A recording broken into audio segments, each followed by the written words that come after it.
Hi everyone, welcome back into the studio. Well, I'm going to continue a little bit of the Dutch technique. I'm not going to refer back to Paul Taylor's book like we did, but I'm going to go back to look at one of the all-time greatest Dutch masters, Rembrandt. And I went over to the Netherlands just to study a lot of Rembrandts and look at that. But I've been looking at his technique for years and years and years. And a long time ago, almost 20 years ago, my wife and I were down in Australia. We were over teaching over in Western Australia and out in Perth, and we were walking along through the town and saw an old bookstore, and I picked up this book right here, which is for heavy reading on the plane, and it was called Rembrandt's Eyes, and it told basically some of the philosophies and the influences and stuff on Rembrandt. But one of the things that it mentioned was his subtractive technique, and so that's what started me on this road of I got to go find out what this subtractive technique is. And so if you look at that, you'll see a lot of it on the on YouTube, and I've done some videos on it before years ago, but I'm going to show you a kind of an updated contemporary use of the idea of the subtractive technique, while also having some fun with a little bit more contemporary flowers. We'll try to do a nice royal design. Now, right back there is a photograph of a French style Eugene Petit that I did years ago, and I wrote it in a book. And it is a very casual way to present textured strokes and stuff like that. So I am going to kind of take the French painter Eugene Petit and Rembrandt and some subtractive technique, put it all up in here, mix it all up, and show you guys some of that technique, okay? All right, let's get started. So this is an 18 by 18 board, and what you want to do is, I like my canvas prep medium on it, and I have just a couple coats sanded lightly, and so it has just a little bit of tooth. Now with the subtractive technique though, you don't want much tooth, okay, because you got to be able to extend the drying time of the acrylics, and you have to be able to wipe out sufficiently stuff with it. So we want to remove some of that tooth, and what I'm going to do is just come down here with my big brush, and I am going to give everything on this board a light, even coat of extender medium and let it soak in for just a minute. What this is going to do, extender medium, it does not work with all acrylics, because all acrylics, told you that for years, all acrylics are different. So you have to make sure if you're going to do this technique and you're using an acrylic, that you can slow down the drying time. Now I'm going to let that sit for just a second, and you can see I got it right on my hands here. And then I'm going to wipe just a little bit of it off, just so after it soaks in just a bit, just so there's no puddles anywhere. I don't want to have puddles. Now that surface is super slick here. Okay, so it doesn't have as much tooth as it did before because I've taken it away. Now, Rembrandt liked a lot of the earths, and I do as well, and we have them in the heritage line. But what I'm going to do is base everything off burnt sienna, which I really like. I'm in the burnt sienna phase of my career. So I'm going to take burnt sienna down here, and I am going to cool it off and darken it a little bit deeper towards a burnt umber with a little bit of blue. And this is one of the main ways I like to do this. I'll do it with blue. Sometimes you can see it starts to darken it down. And I sneak up on something like this, adding a little bit at a time, because you can go fairly dark fairly quick. Okay, so that's a beautiful darker tone there. Now, what I'm going to do is whip it up a little further with a bit of the extender into it.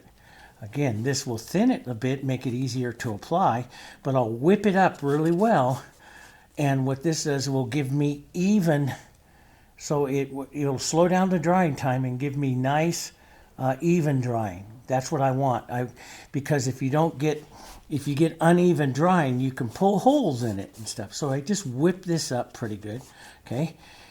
And now I'm kind of ready to apply. I'm going to start right up in here, and you can see it's beautiful tone. And Rembrandt would put it on really heavy here, and really dark. And I'm going to do that. I'm going to make this fairly dark here. So I'll be doing quite a bit of paint onto the surface here. But what I want to do is slowly. And I want to make this more contemporary, so I get some of this. See this modeling this through? Now see, you could put it on this heavy and get it really dark, but I don't want to do that. Maybe in towards the center. But as I get towards the outsides of my design, I might want to reach and let some of this come through like a beautiful, warm grain or something like this into a background that has this modeling through it, which I love. So I will leave some of that, and you can come back and put it on pretty heavy. This is going to stay wet for a long time. I want to get just a little out of here, so I'm just going to push hard with my brush and push it out of there. And I want to give, me, I like to give some movements and stuff to my background. So I'll look at my brush marks through here. Sometimes I'll stab it like this and then lighten up that brush mark so I get some interest and stuff through to the background. So it's not all just even streaks. I like the modeling. And of course you can do anything that you like to do. That's up to you, but I like to do that. And yes, and if it dries too fast for you or something like that, this tells you need more extender into your technique, okay? You need more extender. Now, one of the things I want to do is I also want to take off some of this. So I want to pull in through here some of the different tones, darker tones, and I should put a little extender into that, whip this up a bit. So here's my cooler red violet. And I love that red violet. I'm going to want to pull some of this through, and I want it to appear every once in a while into my background, see? And Rembrandt would do, you'll see a lot of variations of his things. He would put on a heavy color, and then you do the subtractive wipeout. And then you can come back and build back up again different midtones and shadows and stuff. And so it all depends. Sometimes I'll do that, sometimes I don't. It all depends on what my goal is. But here I want some of this violet. Maybe I want right where my flowers are going to be. Maybe I want that a little bit of shadow to my technique, cooler shadow colors to my composition. Maybe right up into here where I'll have what we call as compositional form shadow. So where it will set a little bit darker right down in through here. But see, I get that lovely variation there through my tones. That's what I'm looking for. And you get a lot of reflection. Sometimes you have to make sure you have your lights set up kind of right, because you'll get reflections into it, so it makes it kind of hard sometimes to see that. Now, I'm going to take my paper towel and I'm first going to dirty it up in here. So as I start my removal technique, it won't remove quite as much, quite as fast. And I love the Pettit's composition where he puts all of these different kinds of peonies and little rosebuds and stuff like that together. But what does he have right there in the middle? That big round flower that sets up that hemispheres of rounds that we first looked at in the Dutch painting that we talked about last week. So I might put in here. So this is what I do. So see, first it comes in kind of soft, see? And it takes off just a little bit because I've already preloaded my paper towel with a little bit of color. If I want to take off a lot, I just rotate this to a fresh part of my paper towel, and I can take off a little bit more. And I can actually physically, if you do this, pulling in and out like this, I can start to set up the look of a peony. And at any time, if you kind of like this a little bit, you can take your bigger brush that you use for your background, leave some of that background in it, and then wipe out most of it. And this is a big fusion brush. This brush is a 2-inch fusion brush that we have. It's designed to do this. It's a big, beautiful, soft brush. But you can come through like this, see, and blur. This is what I call blur blur those edges, blur that back like that. I'll get rid of some of these other brush marks right over here as well, and start to put in some of this background. And I can come back in and just kind of set in some of the look. See, just by taking the edge of my paper towel and almost like pulling in like some petals of it, and start the look here of a peony, of what I might want to have a look of paint. Does it have to be perfect? No. But it just kind of starts the look of a peony that I might want to have here. And I'll just blur that ever so slightly. I mean, maybe I want to paint some more. And let me just show you here. I wouldn't do this, but just if you really want to loosen something up or really take something off, you take just a tiny bit of water and it takes it off immediately. What is that water? That is your solvent.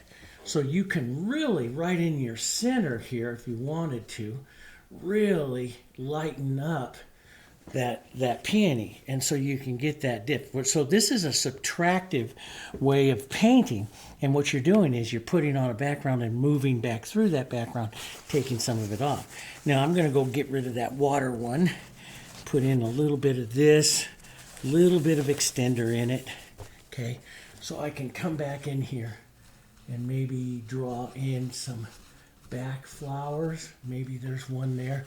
We might even put in an unopened, softer rose, and maybe a softer flower here.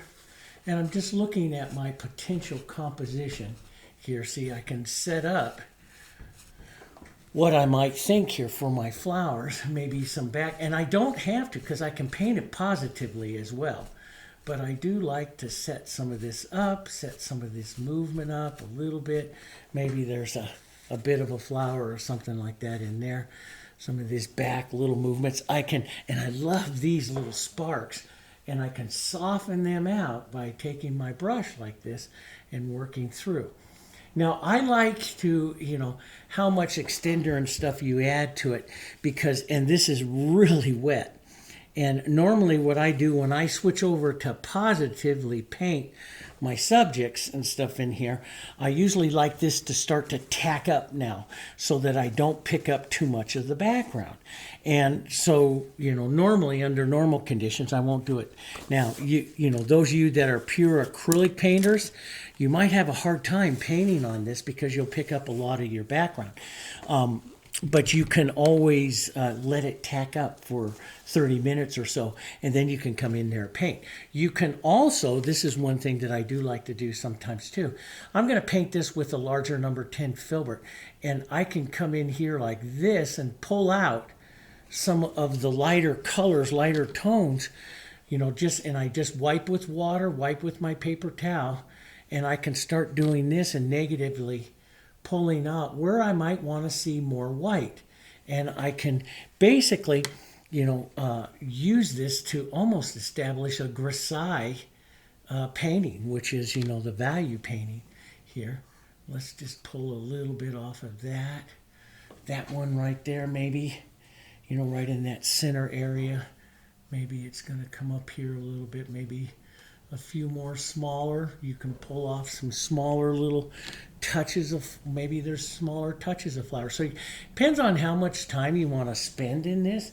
You can do a whole heck of a lot. You can pull leaves off and stuff like that. I can pull down and increase all my light. Like I could come right down through here and increase light coming through my composition here like this, leaving a little bit of those streaks here, almost like a wood grain type of streak here, right like that, which is kind of pretty as well. Maybe you pick up just a bit of that pulling down here, right down through here, and that's a little harsh right there, so I just blur it off, just soften it off a little bit here. Soften, you can come through with your brush and soften any of it. But it gives you a really interesting look, and then you can develop it. How much do you pull off of here? Do you want more off? Do you want more off of these? Maybe this is a rounding kind of turning flower, so I will, twist my paper towel as I pull some of that there. Maybe that's what's, the shape that you want to use in there. So there's all different kinds of shapes. But let's go in now so you get an idea, and we'll do some positive painting. I'll leave this here. Maybe even mix a little extender into this so this stays as a nice toner for my background here, okay? And let's come in and let's work some colors. First, let's come in with a nice cool color that I like to do right up in here into, and see, I'm just going to push and roll my brush like this. I want this to be very casual painting. And I want some nice heavy color. And this is open medium. You see me use this a lot here. And if I want, I can paint this completely wet into wet the entire time. So oil painters can use this. Just don't get, see how it gets on my hands? You don't want oil paint to get on your hands. Okay. So we can put a little bit in there. Maybe a little bit of that goes into a few other little flowers around here. That would be kind of pretty. Just little touches and little, and you know me, I love little sparks of the color around. And this is just what keeps it kind of casual. Now you see that color moving through your composition and stuff there, right? And let's take some warmer yellow oxide. I love that. Yellow oxide and the quinacridone. Let's add a little bit of open medium to that here. Let's push some of that warm color right in there. Maybe a bit. That nice warmth color. I love that. Maybe a bit of the green with that. I like, warm greens into some of my flowers as well. Pretty colorings. Just little bits of it. Especially, you don't see me do this very much on light backgrounds, but on dark backgrounds, I love that spark of green and stuff through there. Okay. There's just lots of ways, and this is the fun thing about painting. See, I'm just poking and moving my brush here, just creating some of this interest in background. What is this green over here? This could be leaves and stuff that we develop later. I'm not trying to be perfect. I'm trying to push color around the design, right? Okay, so we have that there, right? Maybe some warm, light, purpley violets. I love those in the painting. Let's put them down. Let's take some of this is not warm, it's cool. This cool purpley violet color. Those are real pretty, and Petit uses them throughout the painting. So let's push in a little bit right now. I can take it off and move it around. You can push it like this to blur it into some of those background colors and stuff there that we already show. This, boom, push that around, okay? And now let's come back here. Let's just take all of this stuff together here. We'll add some white to this, and it'll make a nice soft, maybe a little bit of open medium here. Let's make a nice soft light color that we can use back here to start some of our petals on our flower. Some of it we're going to want to get maybe, a little defined. Some of it we'll let go really, really casual. Just push out a bit and let those casual edges take over here. Just like this. Some of them we might want to have one or two really defined petals that I can draw, and I'll pick up some extra paint there and I'll roll over onto the edge and kind of draw it.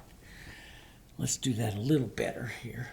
Draw that edge right in there. Get some of that nice movement here of the color coming in.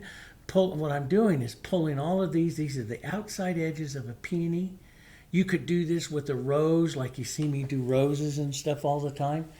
You can do this 1,000 different ways. Here I'm going to do kind of a peony-ish.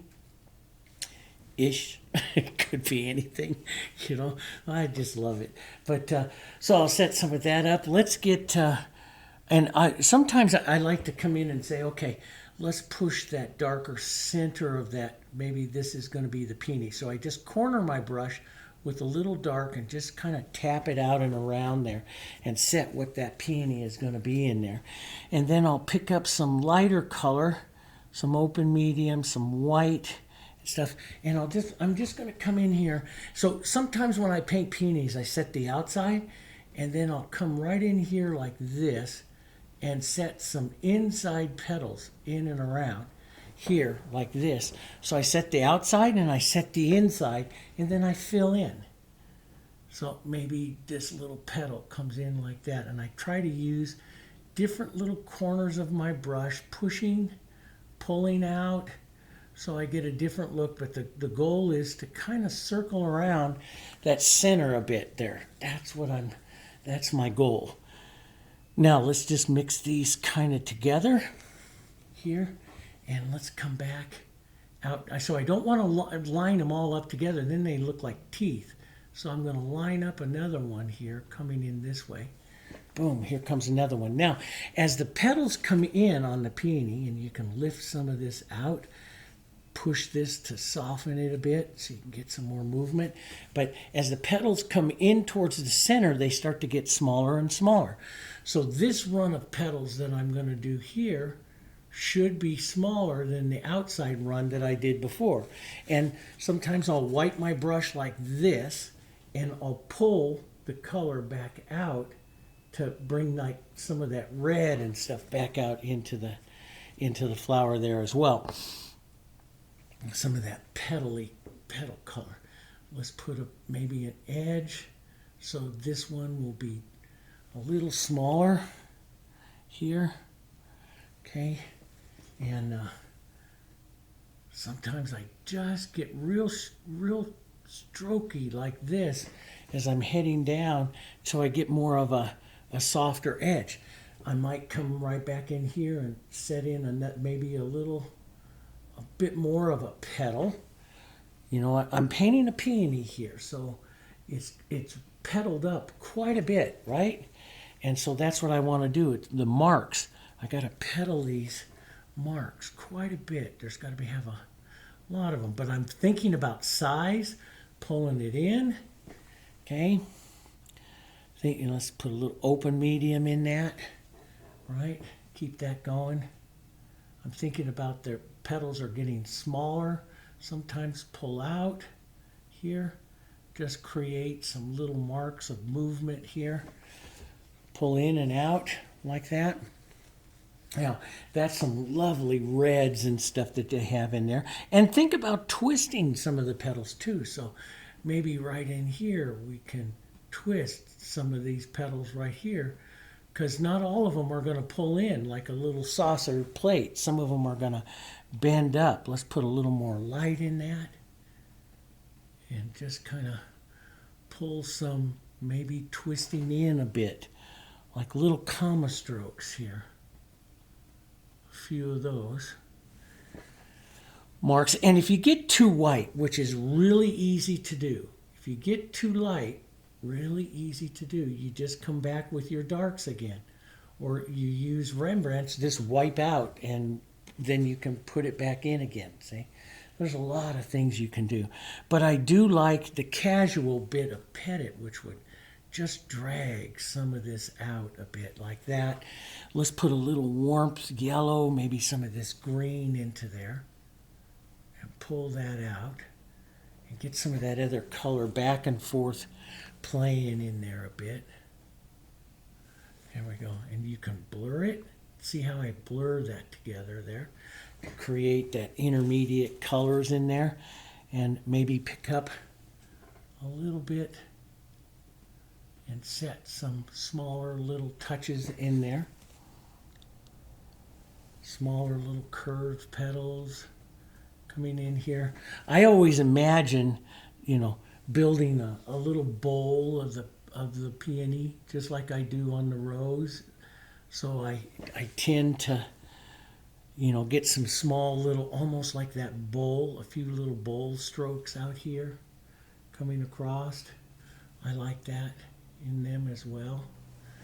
All kinds of ways to petal it, but the biggest thing is is that they get smaller as they come inside, and don't feel bad, just to tap a few little marks as well. Just, put some paint right on the corner of your brush and come in here and just tap a few or pull a few small little petals to say you did it there, you know.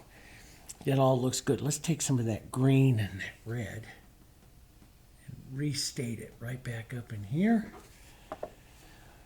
And you'll see, you know, all kinds of different peonies that I just love to paint. Let's take a little bit of that quinacridone and just pull some of that back out through here.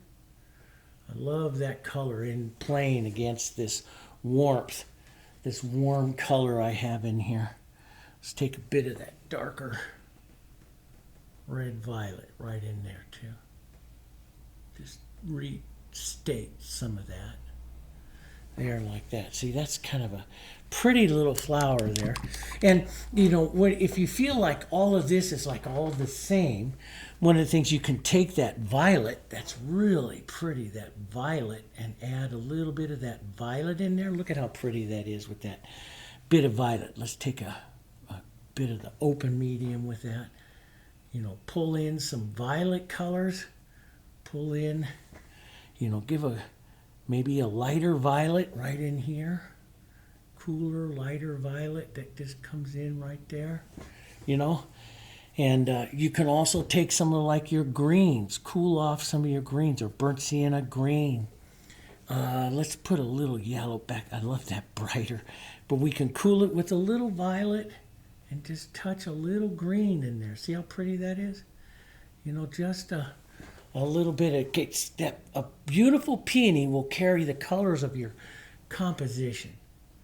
And I paint them all different kinds of ways. So this, for some of you who've watched some of the other peony videos, yes, this is different because I paint them all different kinds of ways and all different kinds of techniques. And that's what I love to do. So see, I love this. Like, here's this little bit of green in my brush and a little edge of the light color here. And I'll bring in the edge of the peony here.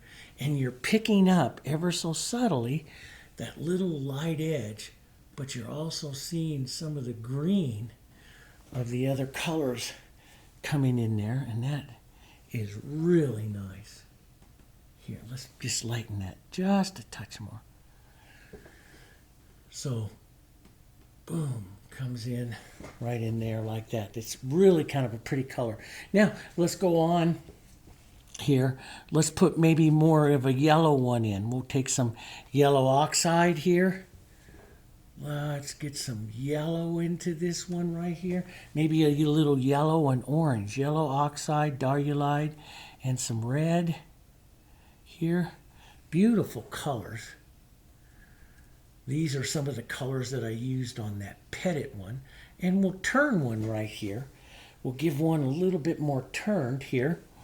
And we'll lighten this up. Maybe some yellow, model this together. Don't, you know, if you want to paint pretty, don't mix too much. Model. Tap those together there. So I'll look up there at that one and go, yeah, okay, maybe right in here like this. We'll pull one petal right across. Here we'll kind of set this one pulling down a bit, a little different. And I can take maybe some red, burnt sienna, a little of my violets here, cooler color. Pull out some of that shadowy, cool color here. So, you know, I love these violets. So I'll put a little bit of that violet in there like that. And the thing is, you know, you just try it, guys. You play with it and try the colors, try the shapes and stuff that you're going to have here. That might be too much there. We'll just soften that a bit, and I'll bring it back with a light little petal this way. There we go. And boom, some of this orange, beautiful lighter color of the orange. Let's just tap some of this around. See, just let some of that coloring come in there. Let's lighten up a bit more. Diarylide and some of this light here. We'll just add, let's put a, you know, you're imagining in here the bowl and the center of the peony. So you got to have some of that cool color in there. And this just restate this. And we also, this is away from, this is our middling, this is more of a middling flower, so it can't, you know, following the Dutch, it can't have as much stuff going on as the other ones do there, right? It can't, so we have to be careful. Let's maybe open this up, this peony up just a bit here, right in here like this. Let's take some of that cool color and maybe just fill some of that, yeah, that space in back here, so it feels like, you know, there's a little bit more body to the hemisphere, what we call the hemisphere rounds to that peony there. Soft little colors back here. Soft little petals sticking up there.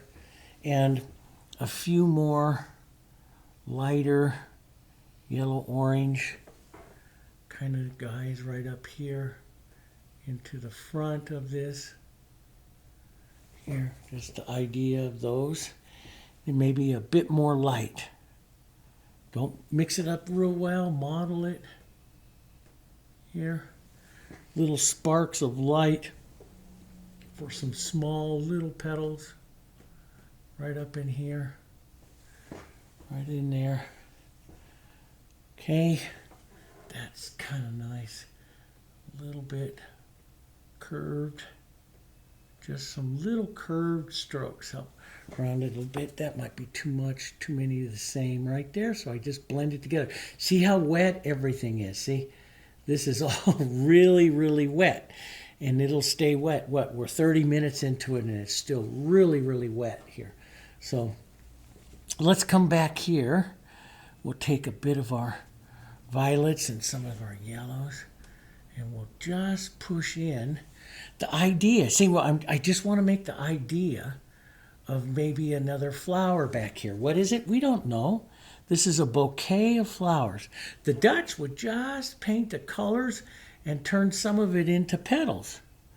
So, I mean, yes, it would be a flower, but, you know, it's, you know, what kind of flower is it? You don't really know. You're just painting up some flowers, right? Yeah. So here, what kind of flower is that? I don't know. Let's just put a few more little marks right out there.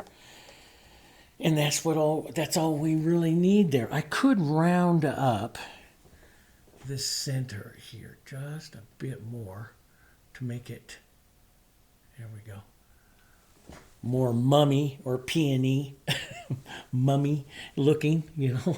Yeah, I could take a little bit of this light and this light orange here, maybe bring a stroke or two more light right into the front of it right here, and cause the viewer to see more of the front of that flower, so that I'm moving that light and letting it diminish as I go further out. And that's kind of pretty there. Let's take some of this red, maybe a little bit more red over here. So we get some of these reddish tones here. Boom, right in there. Pretty reds. Red, Naphthol Red Light, red quinacridone violet and Naphthol Red Light. I was kind of going everywhere with that one. We'll just set some of this red. Maybe there's some red right out through here. You know, that's really pretty. I love that red. Let's get some of it right down in here. Pretty colors. Look at that color. That's beautiful color down in there. Maybe a nice dark, maybe this will turn into more of a center of a, you know, like secondary rose. The peony is going to control this composition. Now, you know, they always said, the Dutch always said, the rose is the most royal and regal of all the flowers. So, you know, it has to have a place of importance in there. And I'll bring that importance back up here in just a minute. I'll show you. But, you know, the peony is going to be the queen of the composition. She's the flower that radiates and keeps my composition in its round. So let's, you know, I maybe if we make this more of a pink and a darker, softer rose, so we'll use some of these two reds together, a little bit of white, so we'll keep her kind of cooler. that might be a little too much. So you look to your, anytime that you get something too much, you look to your background, which is what? Burnt sienna and blue, right? Burnt sienna and blue. And you add that to your color, and that will, see how that softens it out? Boom. And that's, we use that, those of you that study color theory, you know exactly what I just did, right? I added that common color of harmony. And that's what brought that right back into place. So let's just pull the idea that maybe this is going to be a rose-ish peony, okay? Shaped flower, yeah. Let's now put a little bit of light right up onto that edge here. Pull that in. That's kind of pretty. Now, you know, like I said before, I do like those greens. And since we're painting Pettit, he did too. So we'll push a little bit of those greens maybe right in here and keep those colors moving through my composition. Does that make sense? You just love those. So let's just move some of that through. It's pretty coloring here. Let's just move that through. If it starts to dry on you at all, either need to work faster or add open medium. Add open medium. I haven't fed it too much because mine's really still wet, so I don't need that in there, right? But you just feed it open medium as you're painting it, and that will keep it nice and loose for you. Let's put this in here, maybe a little bit of a forward type petals here, coming here, and we'll close up the bowl here a bit so it kind of looks more rosish, but it could kind of also be an undeveloped peony here. And there we go, a little more pink right in here. There, just like that. Softer, little suggestive petals. So I'll paint everything here more suggestive here, and that's what I'll do. Is I'll draw across. Maybe you have the idea of a front here, cross like that, and let's drop down into our cooler colors back here. And I can always do this, swirl through and push these colors into the shape that I want to see this flower kind of take on a bit. So I want to have kind of a bowl, so I'll pull down and pull this into maybe a little bit of a rounding bowl there, right? Maybe a little more light, a little warmth, maybe a bit of that orange pulling through. Just a touch of it here. Here we go. And so I got this here. So this is my my reaching petals and my bowl petals. Remember, I always tell you when you're painting, and it could be I got a good name for this. It's a rosiny. So you have a flower like this, and Pettit paints a lot of them. You don't know really, is it a rose or a peony kind of flower? But you always maintain the bowl. Remember I say that to you guys all the time? Maintain that bowl. So see, I put that bowl back in there, and that looks better, right? And then I can take my lighter color like this, and I can use that edge of that lighter color like this, roll my brush over, and I can draw that petal back in towards the bowl here. And if I get it too stripy, I put my strokes closer together, my marks. Let's widen that color out on the brush a bit. So I'll push a little wider. This will give me a wider, softer stroke here, which is what I was looking for. Just a bit there. Okay. Let's lighten up just a touch here, maybe a bit more. And now what I'll do, because I have petals going out this way and petals going out that way, I'm going to join them together with an angled one. So I'll bring this right up to my edge. I'm watching my pink color and my edge of my light. Then I know I have it just about the way I want it. and I'll just roll over onto that edge and draw an angled petal in there, a suggestive angled petal to kind of fill that up a bit. Let's do that again one more time. A little more paint right here, right in here like that. That just kind of brings them together. And I can pull a few petals out just to give the impression that that rosiny here. Curve this up a bit. So it's kind of like a peony here that is not opened up all the way. Is what I'm kind of envisioning it. But if it helps you to see a rose, now see, I'm going to restate my red and a lot of this quinacridone and restate the bottom shadow on that because I want that color in there. I want that cooler, pretty color evolution there from right in on this side of the rosiny here to that right in there. Let's put just a little bit of light. See, I'm just watching my light travel through my flower, and I'm always referencing it back to my first one there of what I did, and I can do some smaller little marks so it turns more towards a peony. I can take some of this deeper, darker red, violet, red and quinacridone here and deepen some of this outside part of the coloring here so that it softens into that background a bit more. And I want to keep the flower itself, though, smaller than what my center of interest one is there, if that makes sense. So that just travels. See how your eye travels around through there. Now, if I really want to do something pretty, I would pull some of that warm right down in here or some of that red right up here. I always look to travel my colors. So let's just pull in some of that red right into here. Maybe a few strokes and marks of that. And that red comes back in there. Maybe that red comes right back up in here. Boom. What is that flower back there? We don't know. But it works, right? It works. Yeah. All right. So I'm going to just draw just a touch more right in here. I love that green. I want to see some of that green right in here. See that softer yellow green mixing with that color?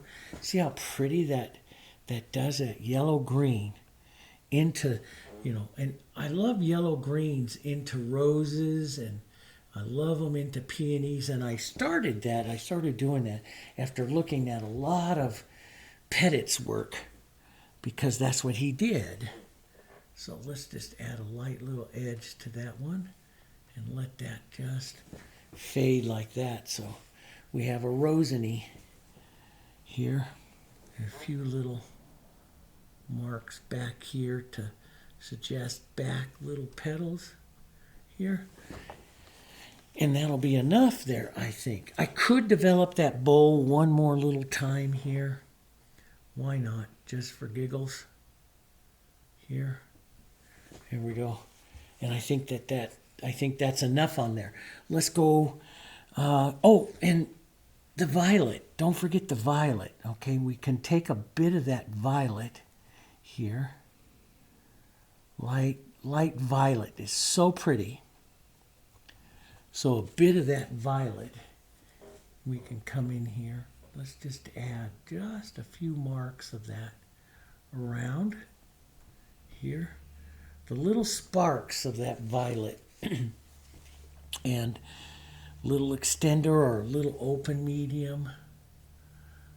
That violet is a common color here through the composition with this kind of carries that cool, what I always like to call it the moonlight, the cooler moonlight of the painting here. Let's go back in here and a little bit more light. I'm thinking I could bring up this petal a bit more to get just a touch more roundness, bring its value up just a touch more. That's kind of artist's choice here, so it's not like super necessary, but it is kind of artist's choice, so you can decide that. So that's kind of pretty, that little guy sitting there. Let's come back to a maybe even more of a violet, dirty color. Let's take some open medium, some violet, a little green, a little burnt sienna, some dirty color here, and which is just a soft compositional gray is what I call it. I like to call it. Yeah, maybe some yellow. Yeah, just looking at moving some of my colors through here, see? So that yellow that I just put in there just traveled through the composition there. That little bit of yellow would look kind of pretty in here too, or stroke or two. That would look nice. It would look nice. A bit of it, maybe warm side over here. A bit. Let's put a touch more of an edge right here. This is sitting on top of that one. So we'll bring our rosiny here right up on top. So I look to the layers, and I like, you know, the Dutch did and I did it, I believe I did it on the free lesson of the Dutch that's here on the channel. And they called it the weaving of the petals. So when they had multiple layers of flowers, they did what they call weaving the petals together. And what that did is kind of stitched your composition together. And so they would overlap and weave some of those petals so that your eye travels that way through it, joining through those flowers, as opposed to sitting blob, blob, blob, blob. Does that make sense? So it really does work.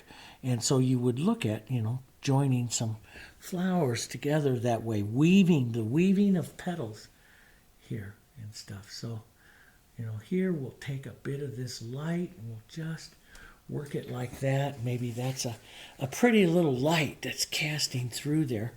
I kind of like that. That's a pretty light color. Maybe we'll push that right back up in here as the edge of this one here. Boom. And see, the Dutch would do just, or Pettit would do just that. He would just push like that and maybe just push that in, pull it like that with his finger, push and pull. And you set up kind of a flower, but, you know, it's not perfect here. So let's just set some of that around. And it would be really casual, you know, through it here. Maybe a few little marks. Jumps around. Let's take a bit of the darker, cooler color here. Push that in. A bit of that into that flower. Yeah, that works. And yeah, and soft, maybe a soft pink back there. That's not soft, Dave. Let's put a little bit of our background in it. Soften that out here. There we go. Just a few little quick marks like that. And blur them kind of together. And you have a pretty little flower there. And Pettit would come in and just leave quick little strikes of marks here just to suggest like the tips of flowers, or petals, excuse me. And not, you don't have to stroke the entire petal here. So, you know, you just do like the little tips of stuff here. Now I can soften that down, but I kind of like that sitting out here. It's not too distracting. This out here is just a little bit, so I can push it and start to soften it out and blur it into that background. Does that make sense? So I blur that edge just a bit here, and that softens the back edge of that flower. And I can do it with the brush as well and color here. And just start to soften until I like that back edge sitting back there like that. And that's not too bad. Let's take some thin green. I just love these greens. In with these colors. A little bit of that violet in that. Pretty colors. And just work a bit of this back here. Maybe a bit of that lighter pink into some of that. So these are just what I like to call their fantasy flowers, fantasy movements back here. Why do I do them? Color movement more than anything else. I'll push that around. I'll do it for color movement. What kind of actual flower is it out there? You don't really know. You know, let's take a little bit of the yellow here. You know, we'll just add a bit more to this flower back there. And that might be too much back there. So, you know, if you're like, oh, is that too much back there? Let's take some burnt sienna. You know, Rembrandt would, you know, he would come back in and shadow and paint out shadows. Let's get a little more warmth of the burnt sienna into that. So you can paint back into it and take out and remove and add more compositional shadows, add more colors through there, okay? Yeah, and change it up, you know, change up some of your stuff. So, you know, if you feel like, oh, maybe it's a little, I can't get a good shape out of it, or maybe it's too distracting, here I'll just make some smaller little flowers. And let's come back out here and make a few smaller little flowers. Composition ideas, just small little buds of stuff. We said we might have something out here. Let's just put a bit of it right out there like that. And touch in some dark, some greens, some other colors right into that. See, you don't need very much other than, you know, suggestive movement of colors. That's all you need.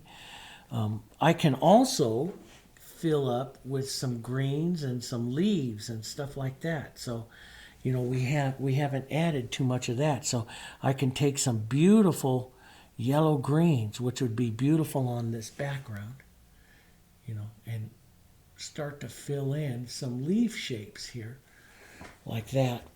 And you can cool them off, maybe a couple of blue greens, you know, or a couple of blue greens and a little bit of blue violet. This is a nice, deep, cooler green here. Maybe a little bit more of the violet into that.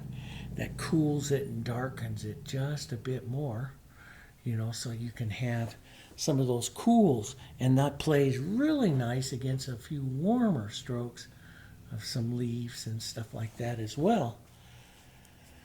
So, lots of suggestions. You've seen this in color theory. We'll show you all different kinds of ways to make beautiful leaf colors. And I'll paint them fairly simplistic here compared to some of the other ways I do them, you know.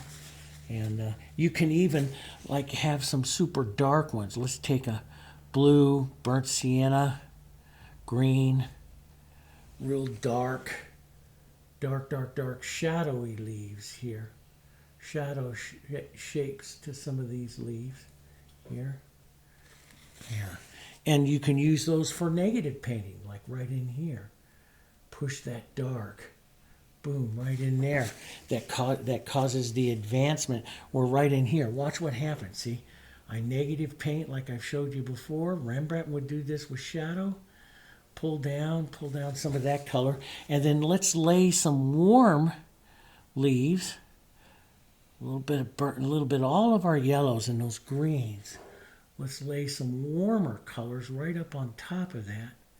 Right up here like this. And we can just pull through, just boom, and you'll pick up some interest to those leaves right there like that. Maybe pull a few ideas of the leaves coming down here. Some of this negative painting right in here. Boom, like that. That's kind of pretty. Maybe a bit of it anywhere. You can go anywhere with this. These touches and stuff like that of these colors. You can go anywhere. Let's just work around the composition and add some outside leaves here. Just maybe the edge, a little bit of light color, lighter green, the edge.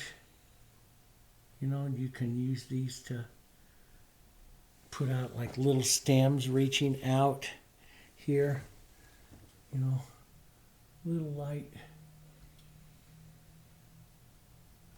here, other leaf ideas. I like to kind of just go through the composition and push in some color here, and break up any area that might be solid, like this right here. Let's just touch in some green right in there, like there's a layer of a leaf back behind there, and if it's too much, push and you'll soften it into that background, because we have a lot of background in there, right? Yeah. So here like this, let's put a bigger leaf, more powerful, a little more interest to the composition right in there, and maybe give it a touch more of an edge so it really increases its importance in the composition here. Smaller one right there, maybe. Just sitting right in front of that one. Smaller little burnt sienna. I love burnt sienna and green. Put a few of those marks around here. Yeah. It's and I could have, if I want to increase some of those marks, yellows, greens, pinks. Let's just increase. See, I'm just marking that color. And, you know, what are these? Oh, they're just back-turned little flowers or something here. Let's get a little bit more green. Maybe a bit of burnt sienna. Some of this softer compositional gray, I call it. Just greens and the burnt sienna make kind of a gray. You could gray it up even more with some blue here, but we'll just touch through there. Maybe just come in a little bit of white on the edge here, and you can make like a little light blossom. Maybe there's just a couple of little blossoms here at the edge of something pulling down here, as long as it's taken away from that rose, just my center peony a bit, so I'll just soften just a bit until it's carrying that color down there.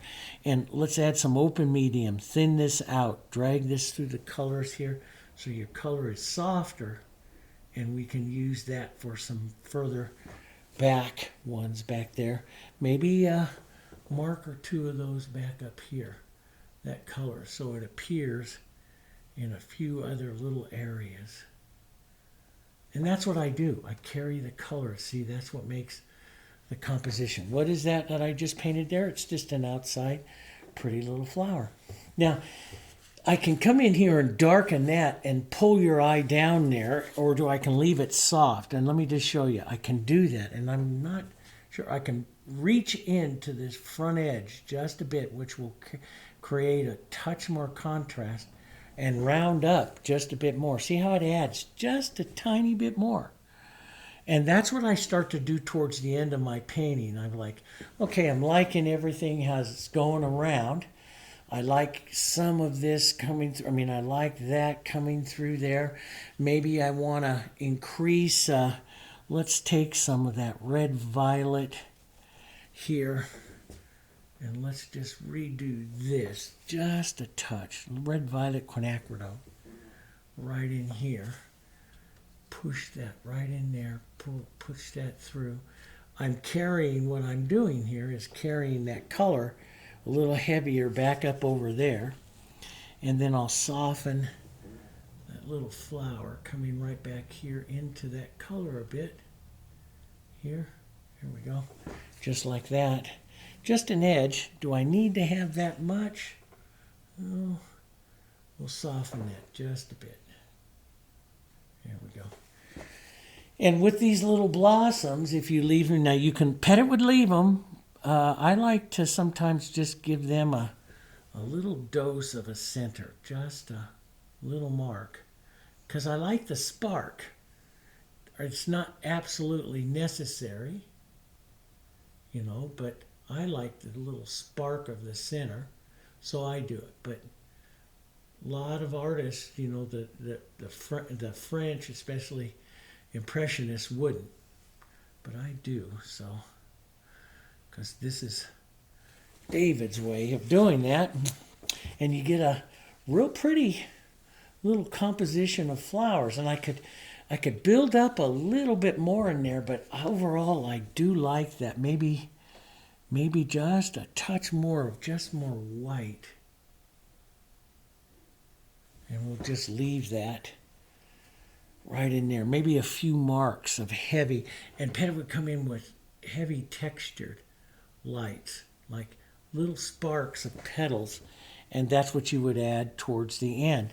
And I have a whole book on Pettit and his technique in doing these types of flowers. As a matter of fact, I paint that particular composition in for the book.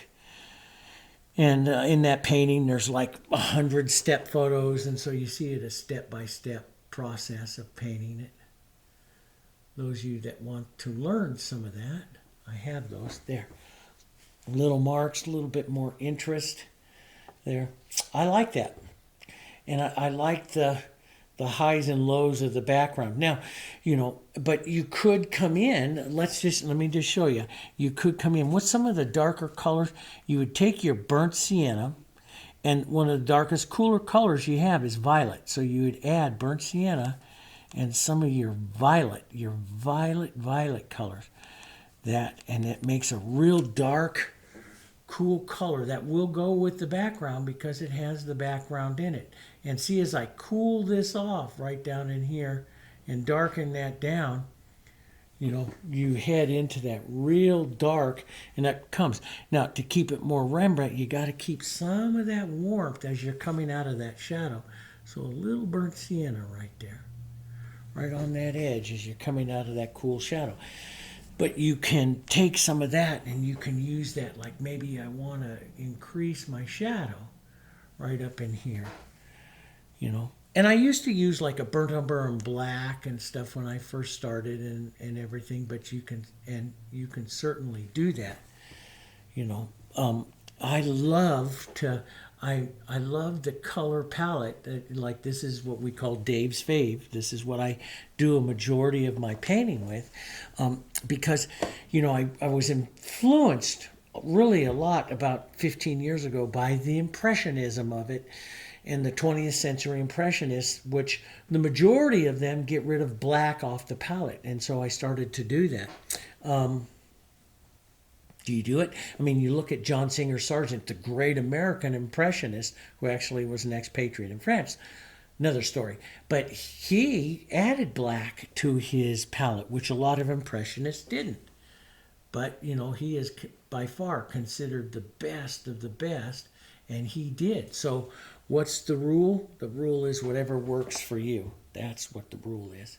But see, I could use that maybe a little bit more warmer with the burnt sienna right in here and lift and separate this, that rosiny there just a little bit more, okay? And that's all up to you. But I like one of the things I like about some of this painting is to come back towards the end and put on little sparks, you know, which lighten up the composition here.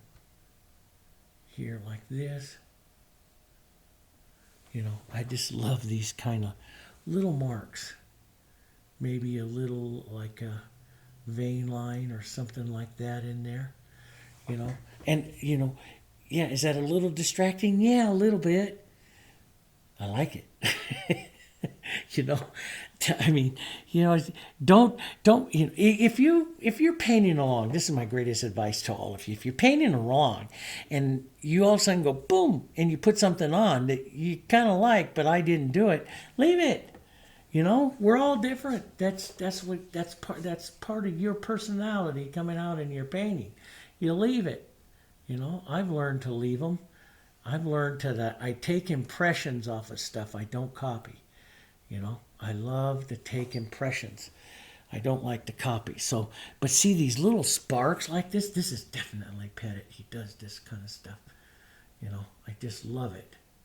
And, you know, leaving these little marks, little sparks of color, boom, through here. Let's just like give a little bit of a vein line there. A little better than that, Dave. There we go. There. Just stuff like that. That's just kind of pretty, isn't it? Maybe warm that one up a bit more here. And right before it goes back to the cooler side there.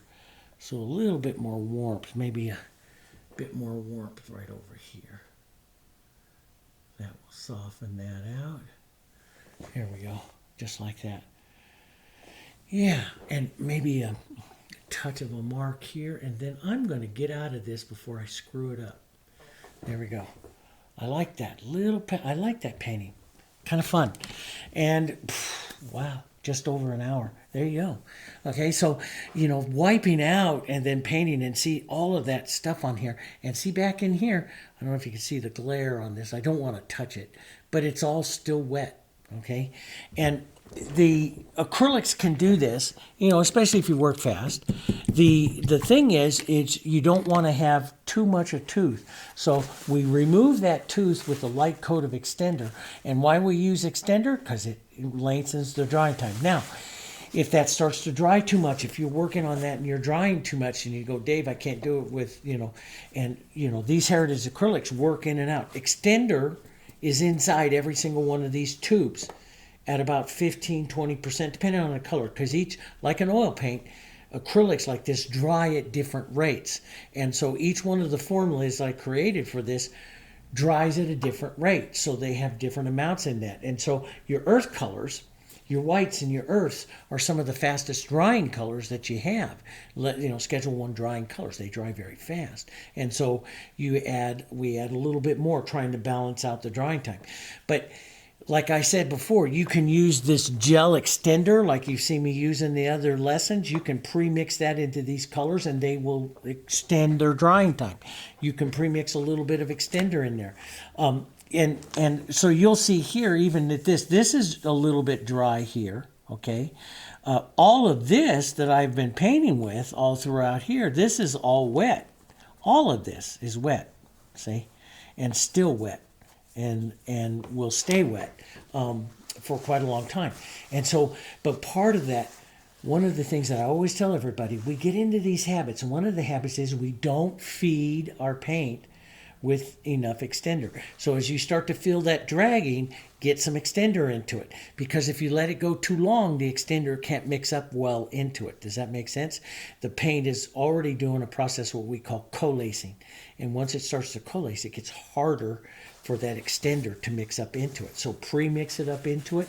See where I pre-mixed it up into it here, and it's really hard to see, but this is, let me see if I touch this a little bit. See, this is, I'll screw it up a bit. See, this is all wet, see? This is all really, really wet right here. Now I got to soften that back out. Actually, that doesn't look too bad with the light mark coming through there. All this, where I originally put on, is still wet, see? And it's all right there, see?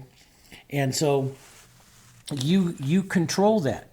You know, you control that. I'm going to take just a soft brush and soften that back out. Just a little bit. I like little hits of these highs and lows. And sometimes I'll come back out and adjust them. Sometimes I'll hit the marks right around in some areas like that and create some background interest and just soften it out. See, I create that background interest and then I go over it a little bit and soften it out. So, but anyway, that's how you do it. That's how it all works, okay? And those of you that have not subscribed yet, make sure you get down there and click that subscribe bell for us, okay? As that subscribe button, and then hit that little bell so that you know when we release other videos. So this is just another one of the techniques, and of course we're doing a mid-flower, and then we're walking around with middling flowers, getting a nice hemisphere of rounds through a painting like this, carrying our color. It's just really, really fun. You know, and like I said, I got to go back to do some westerns and stuff like that. So those are my western painters here. You don't go, all you're painting is flowers. I don't want to do that either. So I got so many different things with you guys. I appreciate everything you write. Thanks very much for joining me here today. You know, give some comments, you know, nice thumbs up, please. And that helps the distribution of our videos. We appreciate that. And if there's something else you want to see, don't forget to leave that comment down there, okay? I appreciate it. And I'll see you guys in a couple of days. We'll do I'm going to switch over and do a Western, okay? All right, I'll see you there.